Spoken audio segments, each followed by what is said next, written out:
process to wait for IT to get on, and I see two of them.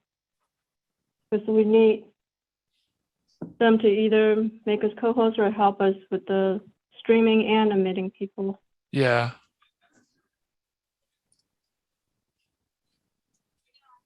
I'm not sure why they're silent.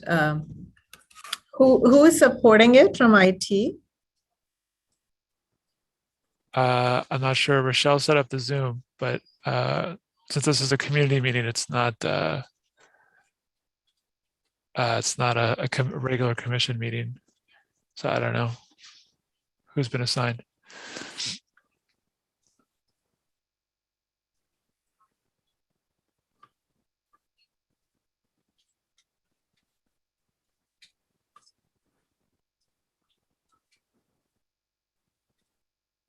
Okay, I'm just going to test pulling up the PowerPoint while we find out. I want to send a quick chat, just let everyone know that we're about to start.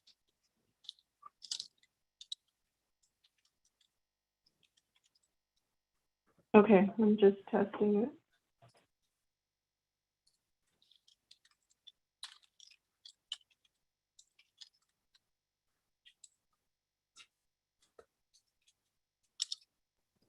Daniel, are you on? Oh, geez, shoot.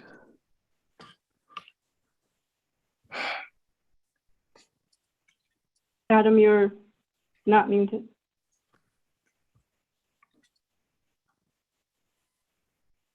Actually, it's being streamed right now and it's being recorded.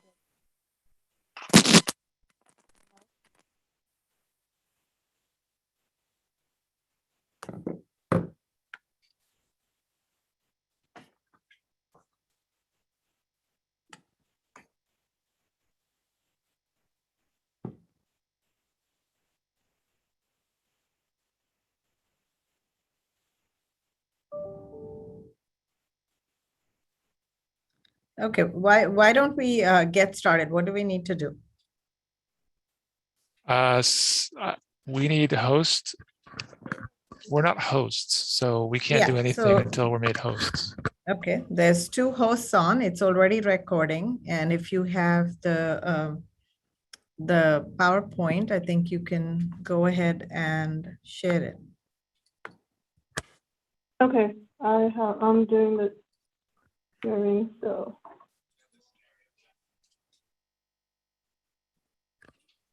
Okay. I just want to make sure people can hear us.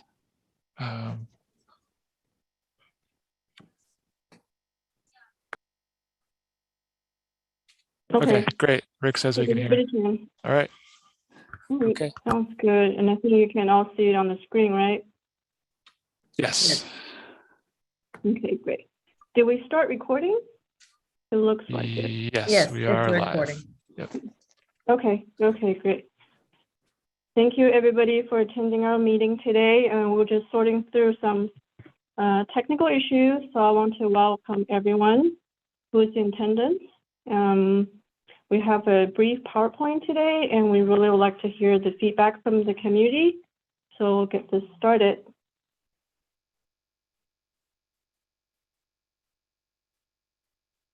And here we're just doing some introductions of our team. I'm Sharon Goey, Director of Building Safety and Housing. Adam Marcus is our Housing Manager. And then another member of our team is Robert Muslim, Housing and Neighborhood Service Administrator. And Ethan Walsh is our representative from the City Attorney's Office. So in addition to this team here, this project has also involved collaboration with many other departments here at the city. So it's a big collaborative effort on this very important initiative.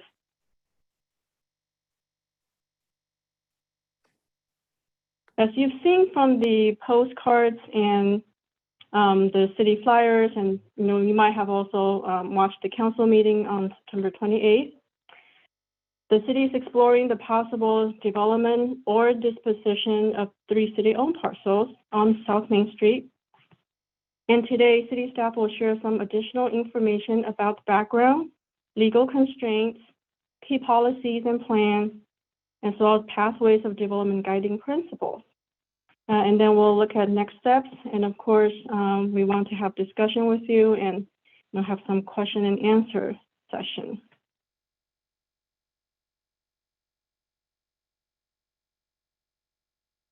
So here's an aerial map of the parcels and the surrounding community. These 3 parcels are located on South Main Street, just north of Cedar Way, and that's the yellow box you see there in the middle of the screen. The sites are a short walk from the VTA light rail, the Great Mall, and the BART, or we should call it the Milpitas Transit Center. The Pines single-family neighborhood sits to the west of the parcels, and the railroad track runs along the eastern edge of the parcels, and that's the red dashed line you see on the screen. High-density housing has been proposed to the north and south of the city's parcels.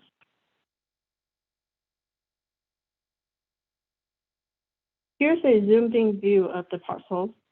Caliber Collision is north of the 3 parcels. Senior Lifestyles Phase 2 is south of the 3 parcels. I don't know if you're able to see the bottom of the screen. It looks like it's cut off a little bit.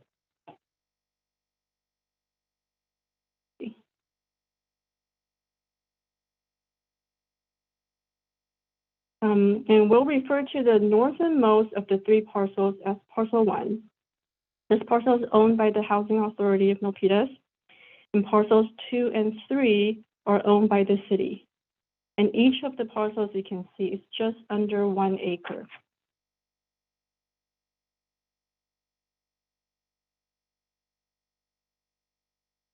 These parcels were assembled during the redevelopment agency days around 2011 with the purpose aggregating land for higher density, affordable, or mixed income housing.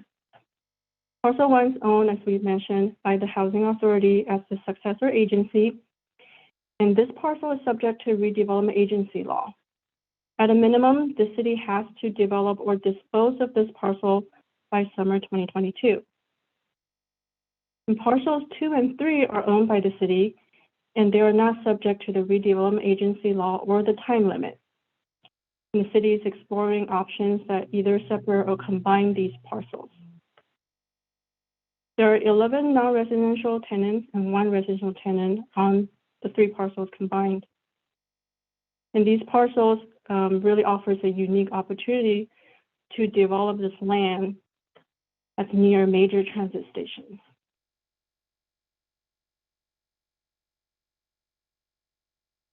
There are a few important legal constraints on these parcels. Parcel 1, as we mentioned, is subject to the redevelopment agency law, and at a minimum, it has to be developed or disposed of by August 31st, 2022. If this parcel is developed separately, it has to include 100% affordable housing. If it's sold, it can be developed as market rate housing, and the proceeds will go to the Housing Authority Fund for affordable housing purposes. And parcels 2 and 3 will be subject to the Surplus Land Act. And this act obligates the city to negotiate first on offers to build affordable or mixed income housing. Priority will be required for proposals with 25% affordable units. If no agreement is reached under the Surplus Land Act, a residential project will still need a minimum of 15% of affordable units for low-income households. There is no state mandate to develop or dispose of parcels 2 and 3, but it may be more efficient if they're combined with parcel 1. And if the city elects to develop all 3 parcels together, the Surplus Land Act would add further legal restrictions.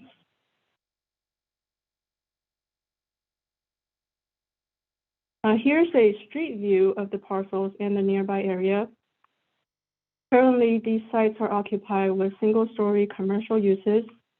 Parcel 1, which is to the left, includes auto repair, a plumber, locksmith, cat boarding place, and the food pantry. Parcel 2 has mostly auto repair, and that's in the middle, and parcel 3 to the right has auto repair businesses. And this is a parcel that's north of Caliber Collision. So if you recall, Caliber Collision is just north of parcel 1, and this is another parcel that's north of that. And this is a project that has been entitled by the city. The name is called Mill on Main, and it's proposed to have 220 units in 7 stories. This is a senior lifestyles project. Phase 1 is south of Cedar Way, so that's on the right side of your screen. It has been completed for about 1 year. And phase 2 is north of Cedar Way, so that's on the left side of your screen. It's just soil right now, but higher density housing is anticipated to be developed there.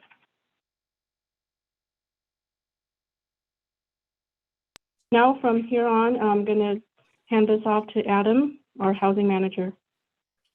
Thanks, Sharon. Good afternoon, you. everybody. I'll continue the presentation here. On this slide, we've listed a couple of policy areas that relate to the city's vision for these parcels. The first is from the TASP Metro Specific Plan over by the BART station, which envisions a transit-oriented environment with density, mixed use, and attractive public spaces. The second is from our housing element, which is a chapter in our general plan. It's our current housing element, which envisions a mix of housing types of tenure, so rental or ownership housing, and affordability levels throughout the city. And lastly, from the general plan, we have a goal to provide high quality work environments in competitive business locations. Next slide.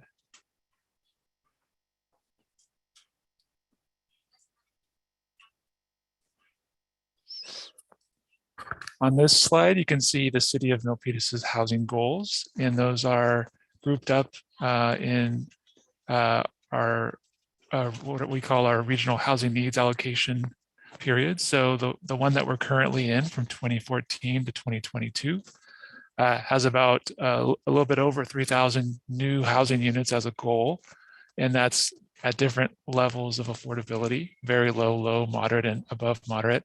And you can see on the right column that our next set of housing goals are much larger. So we really do have to work hard to find where in the city we can accommodate that housing growth. Next slide. This slide summarizes current and future land use development standards for these city-owned parcels. The parcels are currently subject to the city's Midtown specific plan, which was adopted in 2002 and updated in 2010. These parcels have been zoned for R4 multifamily residential for many years. The city is looking at increasing the density given the site's proximity to the Great Mall, the VTA Light Rail, and BART. Next slide. The city is considering 2 primary pathways of development. Pathway number 1 would pursue a strategy that separates parcel 1 from the others. This could help simplify some of the legal constraints that Sharon mentioned and allow more time to master plan parcels 2 and 3. Pathway 2 contemplates strategies that combine all 3 parcels at once. Next slide. The next 2 slides show how much housing could fit on these parcels under 2 different scenarios. So this one that you see here is pathway 1. That's splitting off parcel 1 at the top, and then parcels 2 and 3 combined together below that.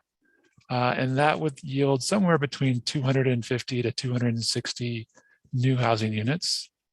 Next slide. And if all the slides were combined into one, all the properties were combined into one under pathway 2, it would be slightly more, 260 to 270 slides. So I keep saying slides, units, housing units. So the separating the parcels doesn't make a huge difference in terms of how much housing can fit on the site. What probably makes more of a difference is whether or not you leave room for a park or ground floor commercial. Next slide. We'll hand this one over to Ethan. Ethan Walsh, who's with our city attorney's office. Thank you, Adam. Good evening or good afternoon, everyone. So as Adam mentioned, we are contemplating potentially doing a project on this to facilitate the development of affordable housing. One of the things that can be required when you work on a public project in furtherance of kind of city goals is that can trigger a requirement that you assist the existing tenants. As Sharon mentioned, there are tenants that are currently working on this property, and there can trigger a requirement that you provide some assistance for relocation of those tenants to other locations. So in connection with the city's work on this, we recently retained a relocation consulting firm. Overland Pacific and Cutler is the name of the firm, and they're one of the foremost consulting firms working in relocation in California. The law that governs this process, we've laid out on this slide. It's the Relocation Assistance Law and the associated regulations. I've just referenced where those are in the California codes.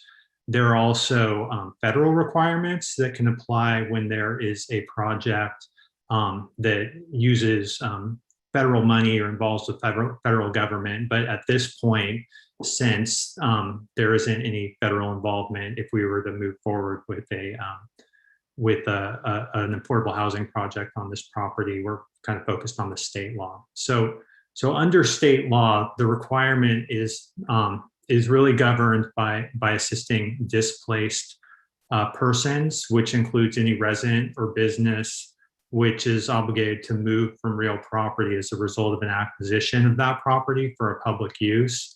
And when that happens, the city will provide relocation financial assistance. So they would provide funds to assist with the process of relocating the business or the residents from the site. And they would provide also relocation advisory services to kind of assist the tenants in moving through this process. And if we are going to move forward with an affordable housing project on one or all of these sites, that is something that Overland Pacific would assist us with. There are some exceptions to this law, but at this point, we're really talking about this at a high level. And so we're not going to get into detail on that. There is one point that I did want to emphasize as part of this, though, and that is that the requirement for relocation assistance is triggered by a public project, a project that is really in furtherance of the city's goals. So if we plan to move forward with the development of affordable housing, then that will likely be not necessarily, but that will likely be a public project that would involve relocation obligations. But there is still the possibility that the city will decide to simply sell this property kind of on the open market. And if that's the case, then the new owner of the property will then own the property subject to the existing leases, and there won't be involvement from the city. So there isn't a legal obligation to provide relocation assistance at that point. That's more of a kind of a market transaction. So when we get to the discussion period, if there's any questions on this, I'm happy to answer those, but we just wanted to provide that overview as part of this process. Thanks, Adam. Thank you, Ethan. Just a few more slides, then we'll get right into the discussion. The next two slides, we have some proposed guiding principles for parcel 1 and for parcel 2 and 3. These are just ideas that the staff has started to collect. We have not heard sort of final direction from the City Council on these guiding principles, and we do hope to get those firmed up later this year, probably in December. And so, but for now, these are some of the themes that that we're sort of looking at. Number 1 is, of course, keeping tenants apprised in a timely manner on the proposed disposition of the parcel. Of course, meeting the legal requirements that Sharon mentioned with both parcels. Developing higher density housing per the city's plans. looking at affordable housing on parcel number 1 due to some of the restrictions that that Sharon mentioned, allowing a flexibility between rental and ownership units throughout the sites, and then leveraging, potentially leveraging infrastructure between the different parcels. Next slide. The slide is similar, but there's a few differences. Again, this is the second and third parcels. So again, keeping the tenants up to speed on potential options for the site, retaining these 2 parcels for ownership, retaining the land ownership rather than selling them off and ground leasing them instead. That's something that the city is looking at. And developing, of course, per the legal requirements,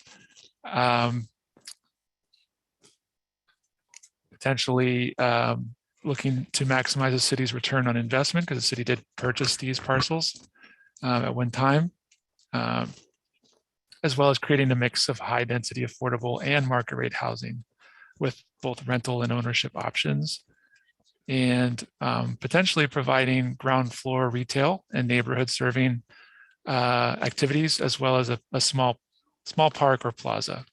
Next slide. And this is just a quick summary of kind of where we've been and where we're headed. We did have a meeting on the 28th of September and got some input from the city council. We did have a meeting last week with the tenants who are currently operating on the 3 parcels. Today is our first of 2 community meetings. You're welcome to attend the meeting next Thursday. It's the same content, but you're welcome to come if you like. And we will continue to evaluate the potential impacts of the possible development and disposition on the tenants. And while we don't have an exact date yet, we are expecting to go back to the city council in early December, possibly late November. And as soon as we know that, we will communicate that out. And then in June, the metro specific plan, which is the BART station area, is slated to be finalized, and that would include these parcels and the zoning for these parcels. And lastly, in August of next year, the deadline for parcel number 1, which is owned by the Housing Authority and has certain restrictions on it, that is the deadline for us to either develop or dispose of that parcel. And the last slide. At that point, we will conclude the staff presentation and we'll transition over to answering your questions. And so we will ask you to please use the raise hand function in Zoom. If you have not done that before, I believe you can press on the participants button and you should find your name there. And there should be a little button next to your name that allows you to raise your hand. And we'll go in the order that you raise your hand. And I see someone here, Janelle Butler. Before I unmute you, I'm going to ask IT if they have a clock for, we don't have a ton of people in the meeting, but just checking to see if IT has a 2-minute timer.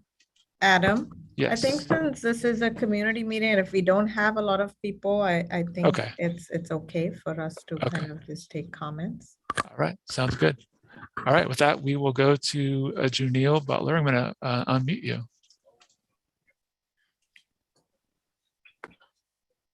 Okay, Janelle, can you hear us? Yes, thank you, and good afternoon. My name is pronounced Junie Butler. I live at 48. Can you speak up a little bit, please? It's at least I'm having trouble hearing you. I don't know if other people are. My name is pronounced Junie Butler. Yay. Junie. I live at 48 Cedar Court for the last 48 years, 50, whatever. Anyways, first of all, I'd like to ask, are all of the members of this committee, do you all live in Milpitas?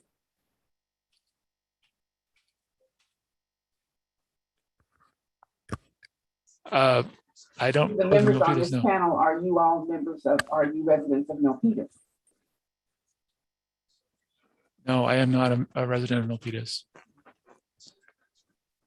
Yeah, and I don't know. I think Janelle, Junie. Junae, there's no real panel here. It's just staff presenting. So people live in different cities in or around Milpitas. So maybe if we could just get the question regarding the project, that'd be helpful. Will there be any plans for any green spaces around this redevelopment you're talking about? Yes, I mean, conceptually, we have something, and that's one of the questions that we had for the community as well, in terms of green space, plaza, what kind of things you think should be part of this project. Thank you. I have no further questions. Thank you. Thank you, Junae.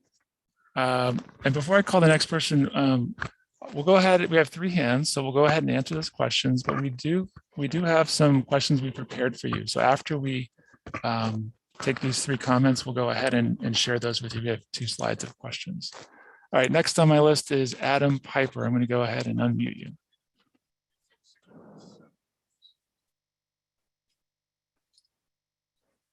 Adam Piper, are you there? I can't hear you. You may have to, Adam, you may have to unmute on your end as well. Yes, thank you.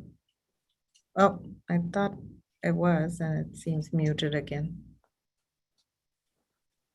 Okay, looks like it's on now. Okay, why don't you try it again, Adam? Hi, my name's Adam Piper. I'm one of the owners of the property at Caliber Collision. And obviously I'm very interested to find out what's going to be, how it will affect my property. My tenant, Caliber, is 1 year into a 5-year lease with a 5-year option. And I see that there's development taking place north of me. And then you're talking about at least property number 1, a development taking place there. So is there any concern that we as owners or Caliber as a tenant should have with regard to what's going to take place on either side of the building? Adam, I'll take that question. At this point, I mean, we're just looking at city properties as more housing comes up around this property. There may be some considerations as to what should be the future use, but we don't have any plans that would impact Caliber Collision. So at this point, again, as Adam laid out, there's a lot of different options for City Council to consider in terms of the disposition of these 3 properties. But that's all that we are focusing on. But in general, this area, as we do the specific plan for this area, it is kind of intended to be housing in this area, but obviously with Caliber Collision being an existing use would just stay as long as they want it to. Okay. The other thing is the property north of me where the Indian restaurant was and the child care place was, are both of those properties going to be developed, including where the child care place was? That would be right next door to Caliber on the north side.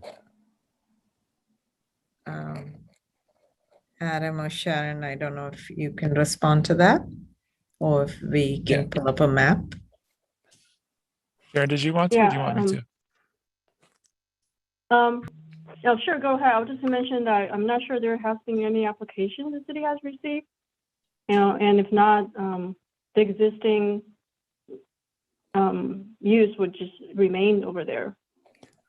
Both properties are not being used now. There was a restaurant, and then there was the child care place, and then there was Caliber. There is Caliber Collision, and so the question is you showed a large complex being built, and I'm just asking, is that incorporating both of those properties? Yeah, the Mill on Main project, I think, is what he's asking. If that's the same parcel, I believe it is. The Mill on Main is a fully. Sorry, go ahead.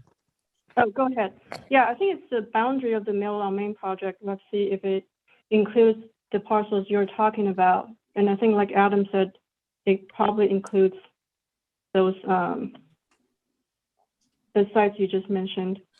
Yeah, and the Mill on Main is a fully entitled project. So that is the City Council has approved that project, but it's has not started construction yet.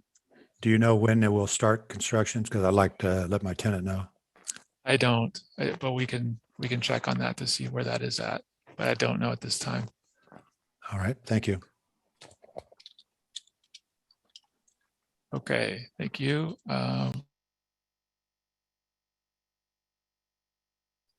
go next to Alan Thomas.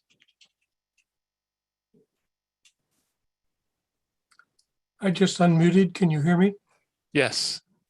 Hi, I'm Alan Thomas. I'm a resident of the Pines, and I've got a couple questions. If these parcels are turned into a public project, will the city then become landowners and landlords for a public housing project?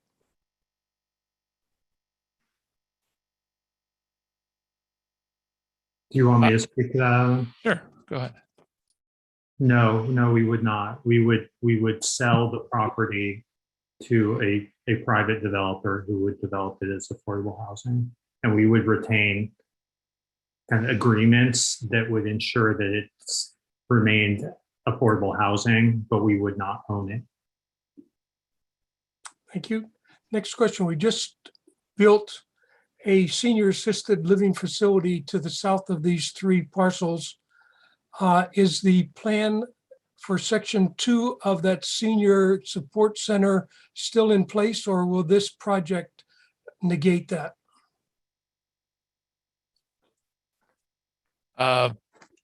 It's our understanding that phase 2 of the senior lifestyles is still on track, and that the developer is interested in bringing forward their plans pretty soon. So yes, this would not change those plans. They're two different pieces of land. Thank you. Why is there a time limit on parcel number 1 for August of 2022? You want me to respond to that? Ethan, did you? Yes, Ethan, if you could, please. Yeah, Ethan. Sure. So it's a little bit of an unusual situation, but that property was purchased by the city's former redevelopment agency. We used to have a separate kind of component of the city that was called the redevelopment agency that dissolved about 10 years ago. And we acquired that property for affordable housing. And there's a requirement in state law that we either start to develop it as affordable housing or sell the property within 10 years of the date that we, essentially a date in 2012. So we had a 10-year time limit that was set by state law by which we had to either start to develop that as affordable housing or sell it. So it's in state law. So does that mean that you have to decide by August 2022, or you have to have boots on the ground or shovels in the ground by August 2022 in order to fulfill that requirement? I would say by August of 2022, if we are going to develop it as affordable housing, we have to have selected a developer and be working with them on that project. It does not mean that we have to have boots on the ground or have broken ground on an actual project by that date. That would be further down the road.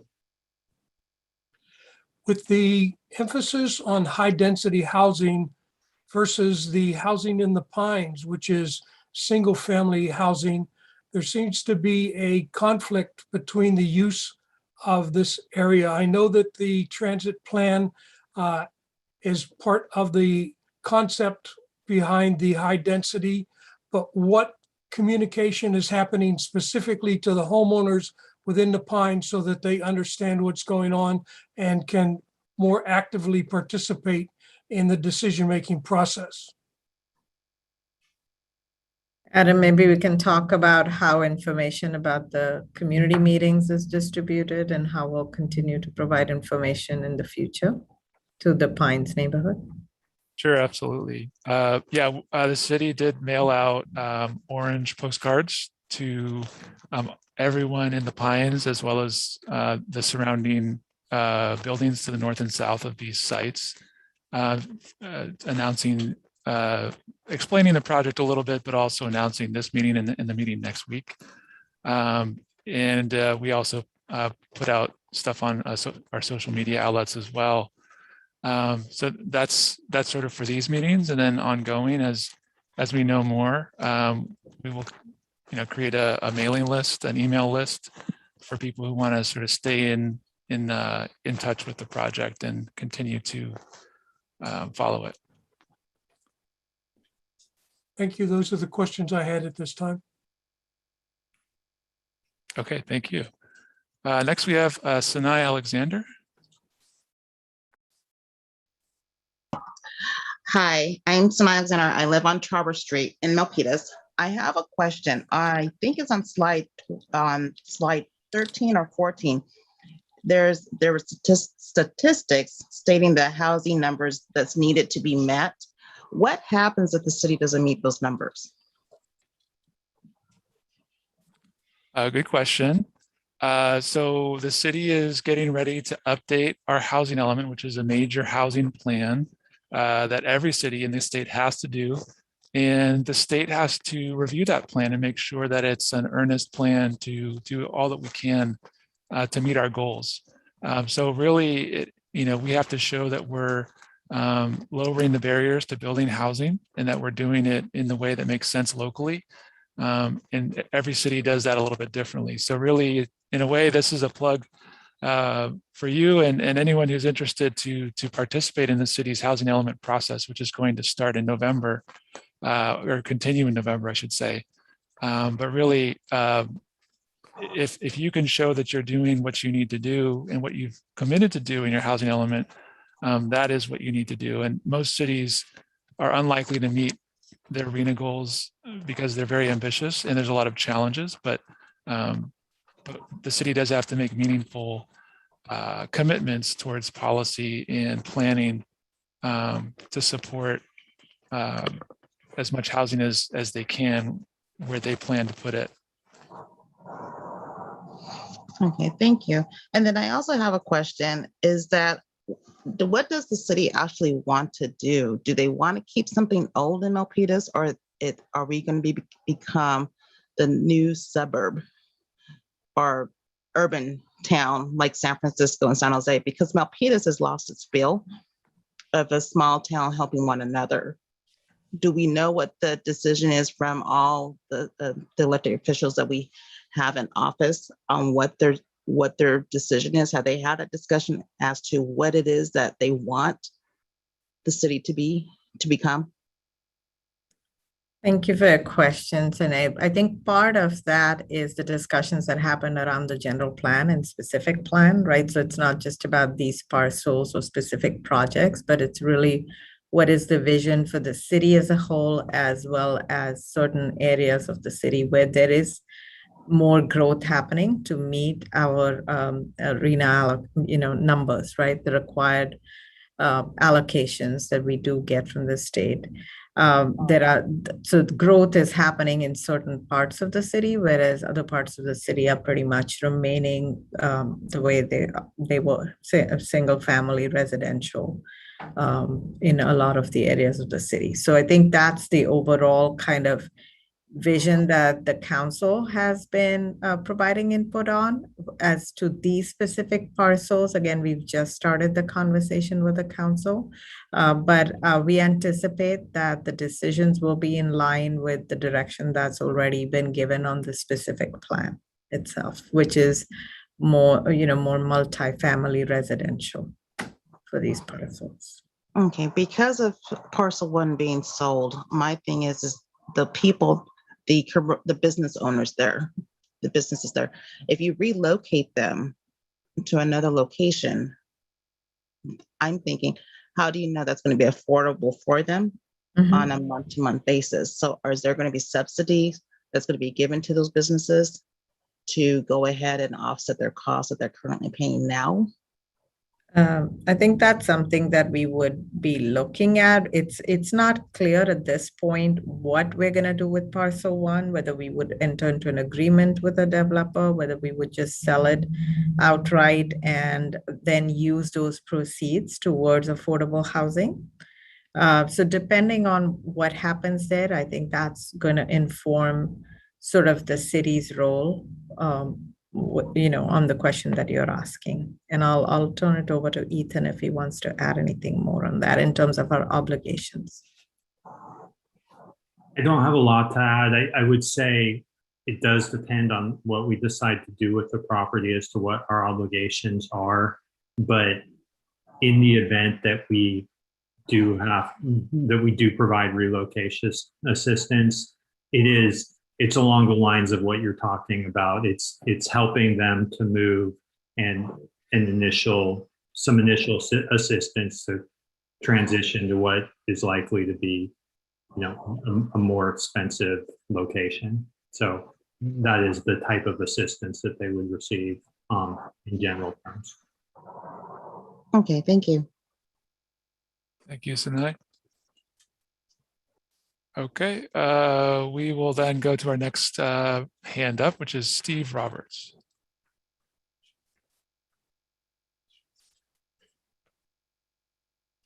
Steve Roberts, are you there?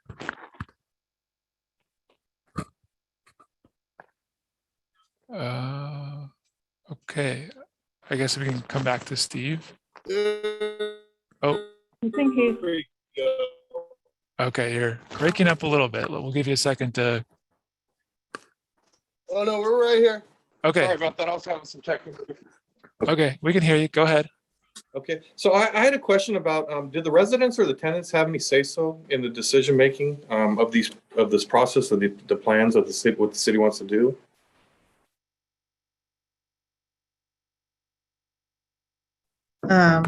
I think that's why we're doing this community outreach so that we can take input. We have had a meeting specifically with the tenants already of the 3 parcels. And so we will be taking all of this feedback when we go to council. And again, it's going to be a sort of a multi-step process for this, but we will be sharing all of that. And I think that's one of the things council will also take into consideration as they decide which path we should be pursuing on each of the parcels. Yeah, that's pretty much the only question I had at this time, because I know that Milpitas is growing, residentially, but I'm just wondering if the city's taken into consideration, the infrastructure, because these businesses, they're all valuable. They've been here a long time. We're neighbors, and we all know each other and try to support each other. It's just I understand the goals that the city has with the residential properties, because they're trying to maximize the use of the land. But I've looked at, I'm the business owner of Liberty's Auto Electric, and I've looked around Milpitas probably within the last 5 years and tried to find a comparable place to move to. And there's really nothing available that I could see, to stay in Milpitas. Other than that, I was just wondering if there was a, if we have much of a say so, because, there's not many of us, here at the properties, but as far as I know, all the business owners that I've talked to, they would like to continue to support Milpitas and stay in Milpitas. Yes. Yeah, and you should feel free to kind of connect with the council members as well, let them know your thoughts on this.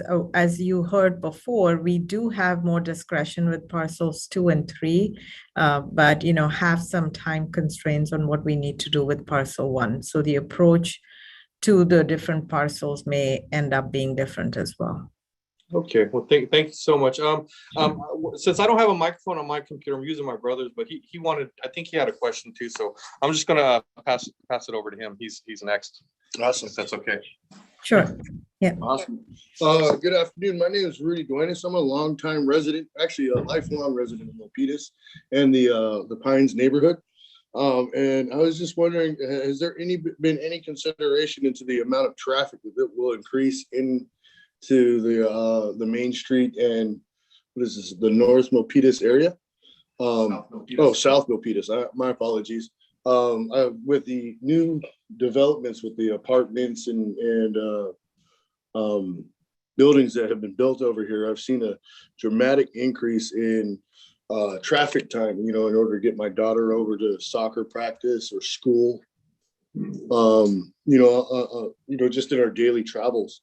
Another thing that we're having to deal with heavily is there's become a major parking issue throughout the neighborhood because they don't allot, or they do not have enough parking structures, for the increased population, and it feeds into our neighborhood, which creates a major parking problem where we're having to park blocks away from our house sometimes in order to accommodate the new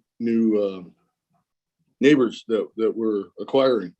Another thing that we've noticed is a large increase in crime in our neighborhood and the surrounding areas. The businesses here on South Main Street and in the Pines have been subject to a lot more robberies and theft. So I was just wondering what would be done in order to, help improve the security of our neighborhood with, low affordable housing. And then I was wondering if the city has looked into like the sewage piping and whatnot. Can our infrastructure support the new tenants that are moving into the congested area of South Milpitas?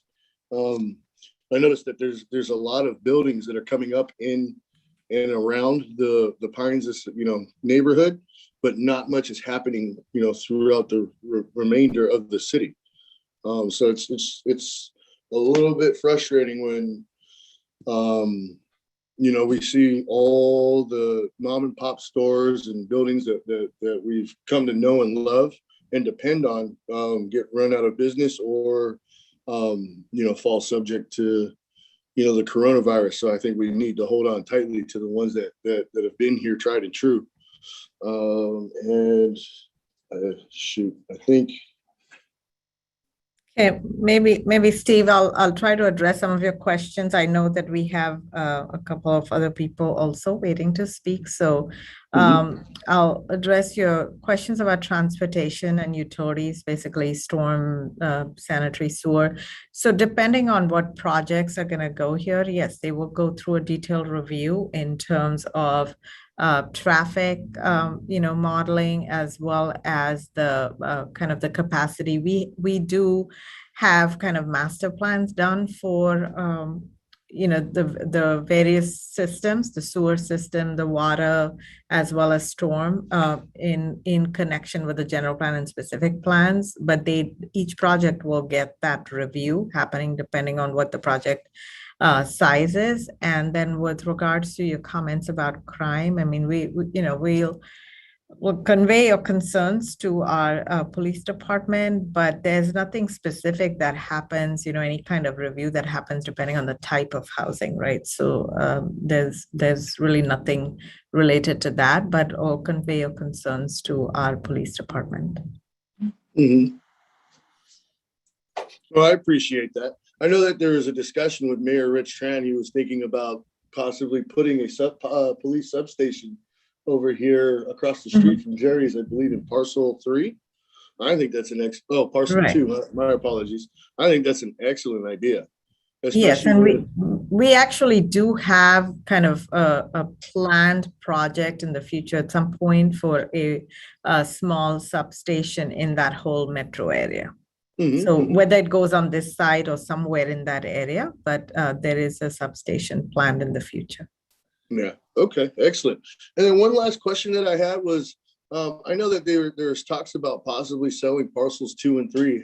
Has there been any communication with the business owners at parcels 2 and 3 to see if they were interested in some kind of purchase? There has been communication, not specifically on whether they're interested in purchasing, but there has been communication on the plans themselves. We've done a focus group meeting with the tenants there. Okay.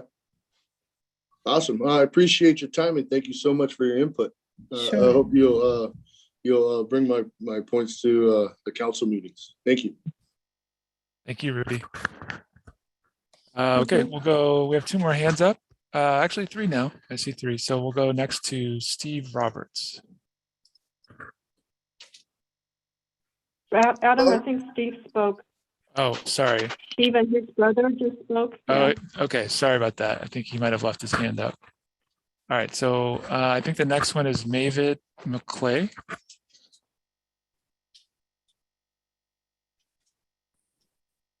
Hi there. Yes. I was just wondering, it's a little bit hard to hear you, Adam, with the mask on. Is there lots of people around you that you need to? I can speak up. Yeah, I can speak up. Is that better? Yeah, I was just wondering, being on Zoom, I was just surprised to see a mask. Yeah, I'm in the office. So when those businesses go, like people have said, we use those businesses, it's going to increase the amount of traffic in us having to go to a business, since they won't be there. Us in South Milpitas will need to travel to get to a business.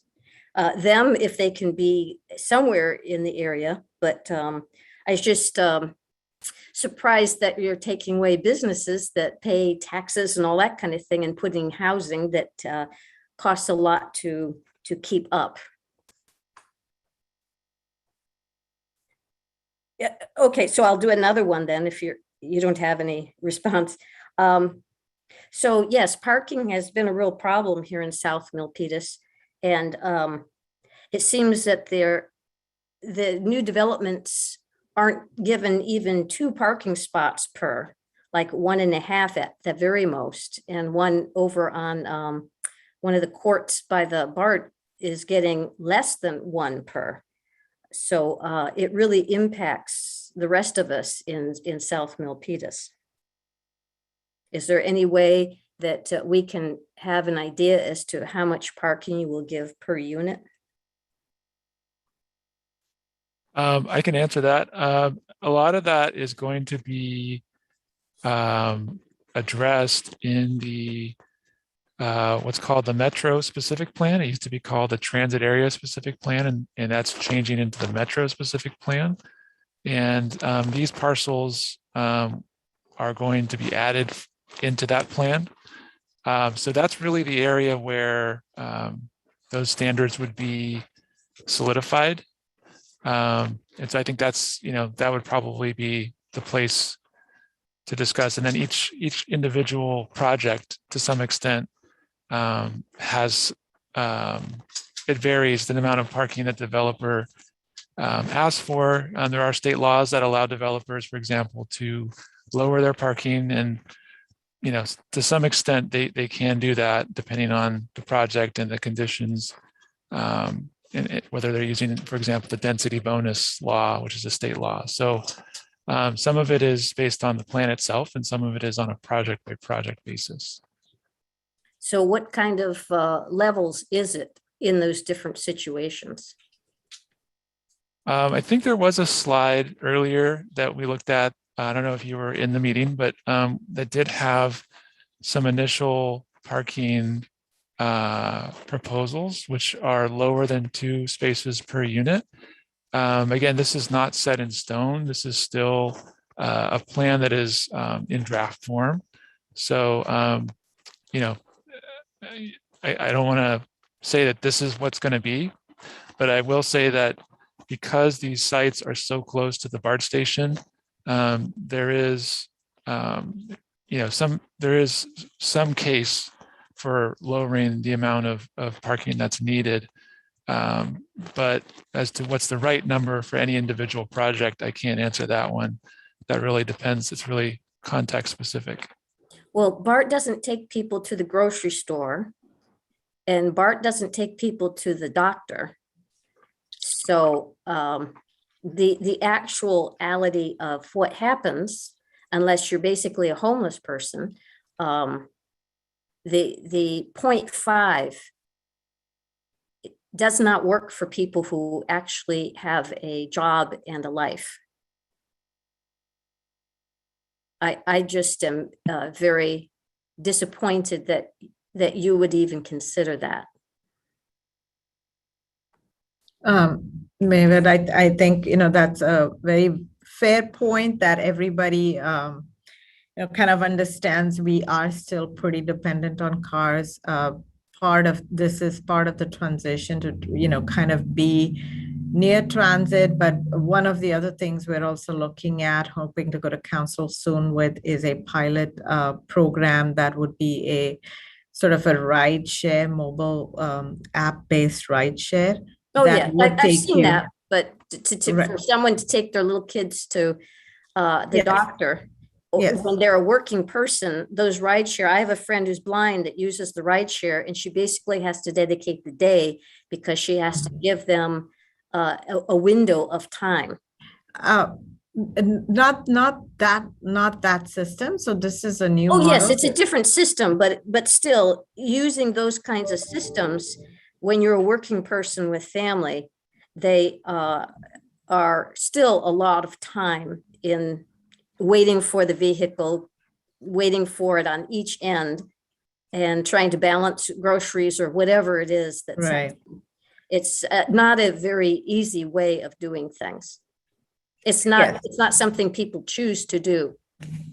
Hopefully the one that we're hoping to roll out, Mavid, is more like an individual, if you would call an Uber, but a much more cost-effective option. So this is a grant from VTA, and if this is successful, that'll probably become a model in other cities around here too, because we recognize that just having transit, it's not very convenient to get then, that first last mile problem. So, but get your points and, recognize the challenges with this. So you would need to put in a parking permit system in the rest of South Milpitas, if you're going to have anything less than 2 per. Yeah, So- thank you.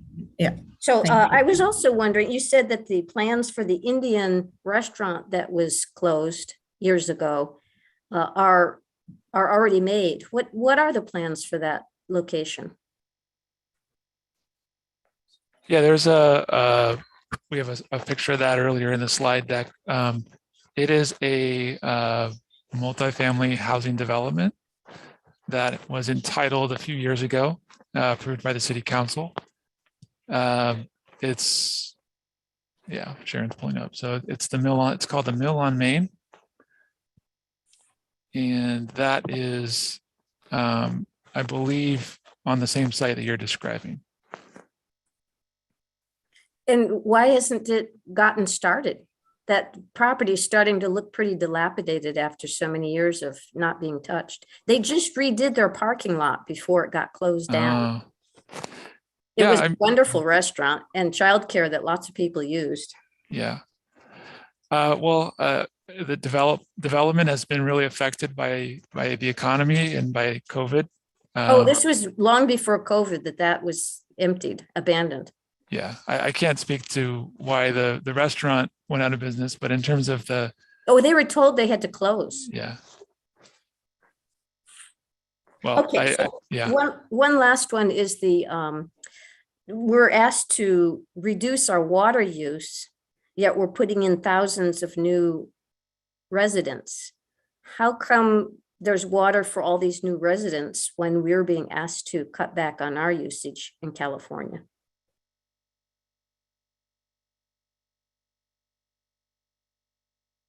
I don't think any of us here are going to have a great response for you. Our water usage year by year is really determined. If we have to cut back, is determined by drought, conditions and mandates laid by our water suppliers. So we get our water from SFPUC as well as from Valley Water. And they kind of call out how much we need to reduce our water by, but that's on a kind of an annual basis. What we look at is sort of our overall supply and the projected population, and if we can kind of supply water. So on that, in that sense, yes, we have enough for the growth, but it's the year on year that the drought kind of declarations and mandates are set by our wholesale water suppliers. And my last one is the food pantry that's there. What will happen to that? It's quite. I work there. I volunteer there, and there's a lot of people that use that. What will happen to that? Depending again on what's happening with the parcels, Mavid, we'll work with them. Thank you. Sure. Thank you, Mavid. Looks like Tina Fontenot is next.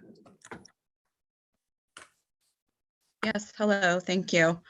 I am a Zenker Elementary School parent here in the Pines, and I noticed that I don't believe it's been addressed, any impact on our schools around here.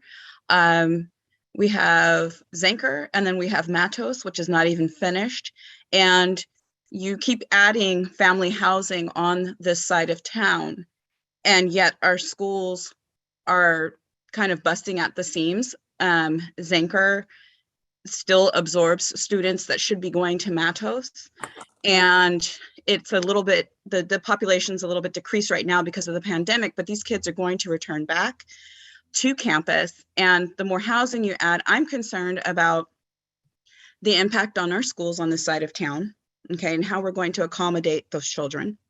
Secondly, I'm concerned about the impact of traffic, as somebody mentioned earlier, about the impact on morning traffic and safety for children that walk. Right now, we have issues. I've seen near misses with the traffic. So I'm concerned about that. And then my second concern or question is impact on like sanitation services. Right now here in the Pines, sometimes we see garbage strewn about, abandoned items such as couches and things. I don't know where they're coming from. And so my concern is with adding more residential homes that we're going to absorb that impact as well.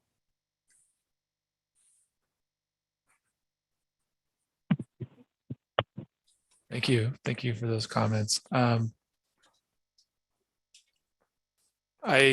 don't know about the garbage question in terms of where that's coming from, but definitely, illegal dumping is an issue. In terms of, I don't know, maybe Ashwini, have you been in touch with the school district? Do you have any comments there? Not specifically on this. I mean, we do meet regularly with the school superintendents. So we've talked about the project, haven't talked specifically about the capacity. Again, it'll depend on what type of projects go in here and on parcels 2 and 3, if any. But, each project, again, does have to pay kind of fees and at this point, we would just, depending on the project, we would work with the school district and make sure they were able to have a say in terms of any kind of fees that would have to be paid, as well as any concerns about sort of going to different schools. I can't really speak to the capacity of the schools in this area. So it would be a follow-up conversation with the school superintendent and staff. But thank you for bringing that up. Well, I can say that right now, our school, I believe, accommodates about 700 children approximately, I believe, on the Zenker campus. And I don't know what Matos accommodates, but Matos is not even finished and it's been a while. And so that's my concern. It's a very real concern. And I feel like it's often glossed over because the school district is a separate entity from the city. And I feel like neither is talking to each other. So that's a very real concern. Okay. Thank you. Okay, thank you, Tina. Looks like we have one more hand up, which is Gloria Duenas.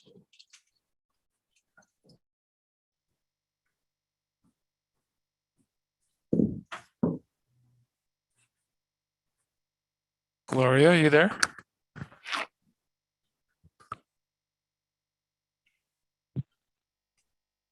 Do you have to unmute her? I'll try again. I thought I did. Hello? Yes, we can hear you. Yes, I also take the children to school, And even though there is BART and the VTA, trying to get your children from high school, junior high school, and then back to the elementary, because Zanker starts at 8:45. The traffic is crazy and it's very stressful. Trying to drive from school to school and not make the children late because the amount of traffic on the main streets, Calaveras, Great Mall, and Montague. So you may have those other modes of transportation, but it does not help us to get our children to school on time or to get to appointments on time because of the amount of people traveling through those streets. I sometimes even go through, instead of taking Montague because of the amount of cars on there, I'll go drive through to San Jose and then go through Trade Zone to get back into Milpitas because of the amount of traffic that is already there. And another thing is there are over 3,000 students at the high school because there is only one high school in Milpitas. The other school is a continuation. So I don't know why the city built another elementary. There are over 10 elementary schools in Milpitas and only one high school. So I don't know why that developer, or because from what I understand, if you have a developer, they're supposed to contribute to the community. And I guess they built another elementary school instead of relieving the junior high and high school. All the houses that were built on Milpitas Boulevard and Montague or along that way, they're all going towards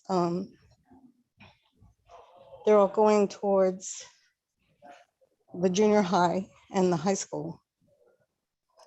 Gloria, I'd just say, I mean, that's not a question we're going to be able to answer. It's really on the school district to figure out capacity and what they need. I just want to do a check-in on time, Adam. Were we scheduled for an hour or hour and a half? But don't the developers also contribute towards? They contribute fees, but you know, it's the school district that determines what the capacity is, what their needs are, and what types of schools they need. I mean, the developers are not making that decision. So, and since we don't have a representative from the school district here, I don't think we're going to be able to add anything much to this conversation. But like I said, we meet regularly with the school superintendent. I'll convey the concern and the question. Okay, because you're adding more.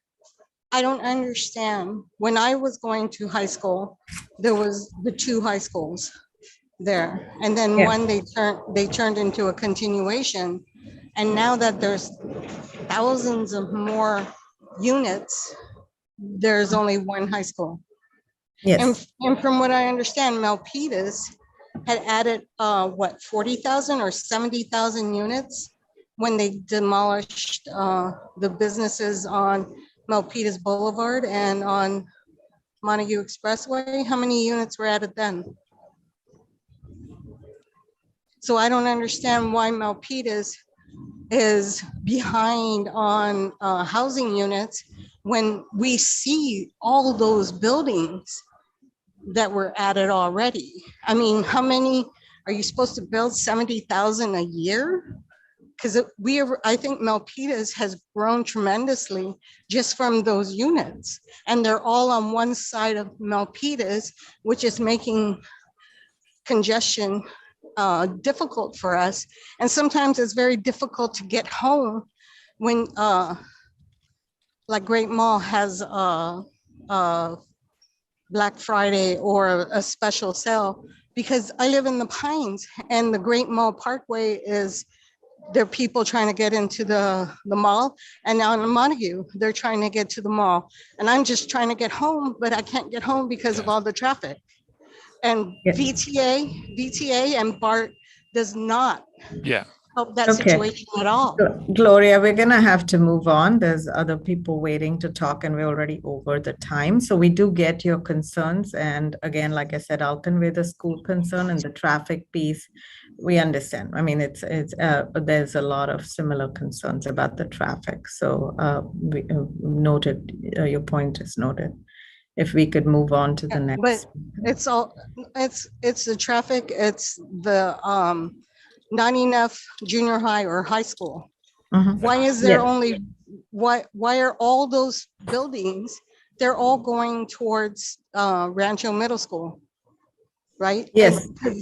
And the school. Gloria, I'm sorry, we are gonna have to go to the next speaker. We got your point, so we have to move to the next speaker because we are over our limit and we only have a certain amount of time for this meeting for live streaming. So if we could go on, and if you wanted to talk offline, feel free to reach out to us as well. Happy to have a conversation offline.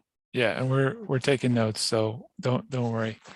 Okay, and we have one more comment, and then we're going to need to kind of wrap things up. We have Rose Riggs. Rose, are you there? Can you hear me now? Yes. You can hear me? Yeah. Yes. Yes. Thank you. I've been working closely with the business owners down there on South Main Street, and also the city council and the city staff, city managers, to try and keep the business owners in place.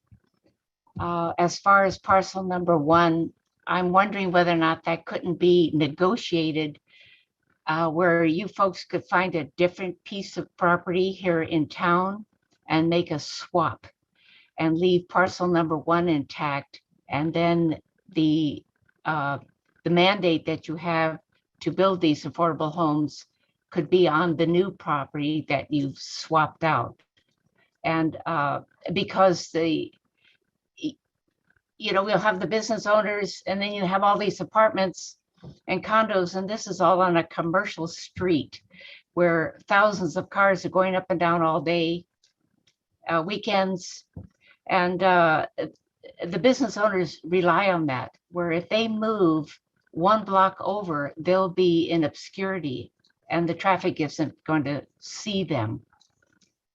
As far as parcel 1 goes, this is what I was thinking about. Maybe you could do a swap, buy another piece of property and then just swap the plan for the second piece of property and leave the original parcel 1 intact.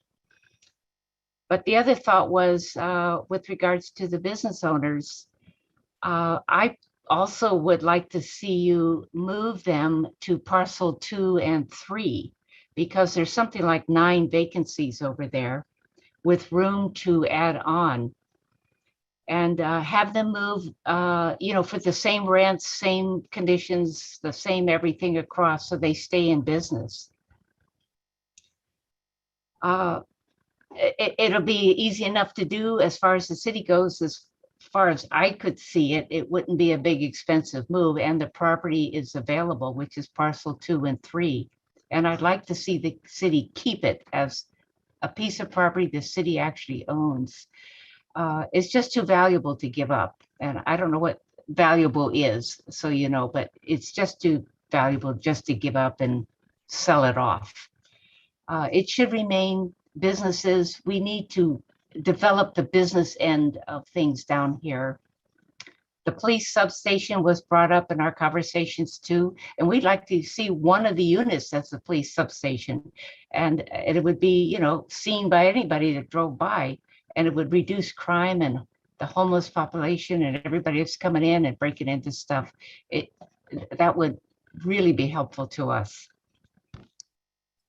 If worse comes to worse, just one more quick, if worse comes to worse, then I would like you to buy them out, but not just do some sort of 10-year calculation. But I know the city has extra money, and there's quite a bit of it that's come into town. And just roughly speaking, I'd like to see you buy them out for something reasonable, like $2 or $3 million each. So this way they would have a grub stake to restart someplace because most of them is going to take 4 or 5 years to reestablish in a new neighborhood, plus the building, the equipment, the move, and everything else. So those are my thoughts. Thank you, Rose. Thank you. We have one last hand up, and this is Tina Fontenot, who has spoken already, but I see no other hands. So I think we'll take this as the last comment, and then we'll wrap up the meeting. Tina? Hi, thank you again. I had a question concerning emergency services, and I know that it's been mentioned about a police substation. I believe somewhere over in that direction where that parcels of land is. What I'm curious about though is, has the city looked at hiring more first responders? Because I'm assuming if housing goes there, I mean, that's more people, we need more resources. And I know we have one of the best response times for emergency services here, and I'd like to see that continue. So has the city looked at that? Not yet, Tina, because that's something, when we look at on an annual basis, kind of look at our response times, and as part of the budget process, we look at resources.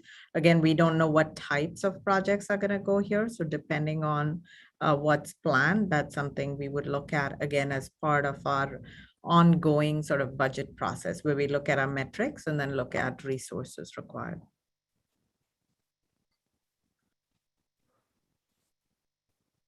Okay. Well, thank you, Tina, for that comment. Thank you, everyone, for attending. I know a few people have dropped off. We appreciate all of your comments.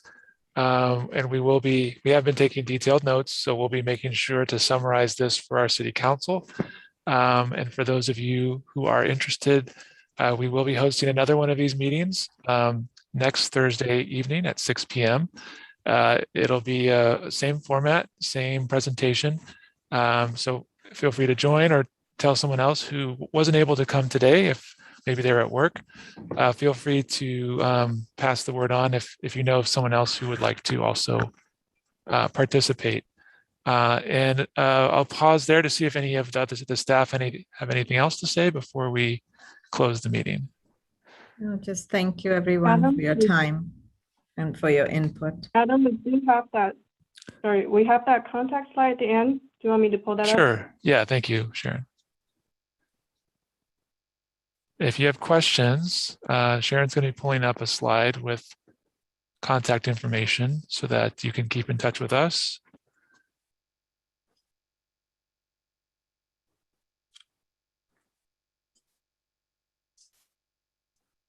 Okay, so there is the contact information.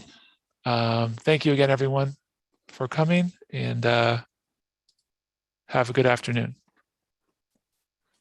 Thanks, Adam. Thanks, Sharon. Anita. Thank you, everybody. Thank Bye. you. Thank you.